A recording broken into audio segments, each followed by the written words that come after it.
Hi friends, இன்றைக்கி வந்து கேப்ப மாவில் தோசையும் அதுக்கு வந்து தொட்டுக்கிறதுக்கு சாம்பாரும் பண்ண போகிறேன். பாசிப்பருப்பு 150 கிராம் எடுத்து நல்லா சுத்தமாக கழுவிட்டு குக்கரில் சேர்த்துக்கிறேன். நான் வந்து குக்கரில் சாம்பார் வைக்க போகிறேன். இப்போ வந்து காய்களையும் சேர்த்துக்கரலாம். முருங்கைக்காய், கத்திரிக்காய், கேரட் சேர்த்துருக்கேன்.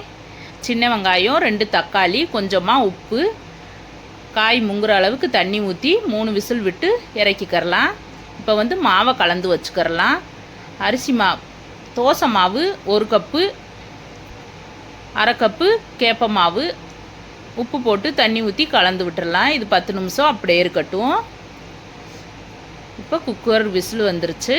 அடுப்பை ஆஃப் பண்ணிவிட்டு ஒரு தடவை நல்லா கலந்து விட்டுட்டு சாம்பார் பொடி, மஞ்சள் பொடி 2ஐயும் சேர்த்துட்டு தண்ணி, நம்ம குழம்புக்கு தேவையான அளவு தண்ணி ஊற்றி மசாலா பொடி பச்சை வாடை போகிறது வரைக்கும் கொதிக்க விட்டுக்கரலாம்.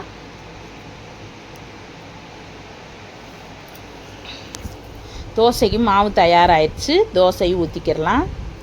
தோசை சட்டியை நல்லா சூடு பண்ணிக்கிறணும். சூடு பண்ணிவிட்டு கொஞ்சமாக தண்ணி தெளித்து விட்டு அதையும் தொடச்சிட்டு இப்போ தோசை ஊற்றிக்கிறலாம்.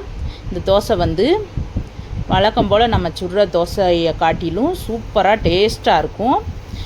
சுற்றி நல்லா மொறுமொறுன்னு உள்ளே சாப்பிட்டா நல்லா டேஸ்ட்டாக குழந்தைங்க என் பசங்கள்லாம் நல்லா விரும்பி சாப்பிடுவாங்க. அதனாலே நான் வந்து அதிகமாக தோசையும் சாம்பாருந்தே வைப்பேன். சட்னி, தேங்காய் சட்னியும் நல்லாயிருக்கும். ஆனால் எங்களுக்கு வந்து சாம்பார்தான் பிடிக்கும். அதனால் நாங்கள் சாம்பாரே வச்சுக்கிடுவோம். பாருங்கள் எவ்வளவு மொறுமொறுன்னு இருக்குன்னு. இப்போ வந்து சாம்பாரை தாளித்து எடுத்தாச்சு. நல்லா கொல கொலன்னு சாம்பாரும் கிறிஸ்பியான கேப்ப மாவு தோசையும் தயாராகிடுச்சு. இந்த வீடியோ பிடிச்சிருந்தா லைக் பண்ணுங்கள். பாய்.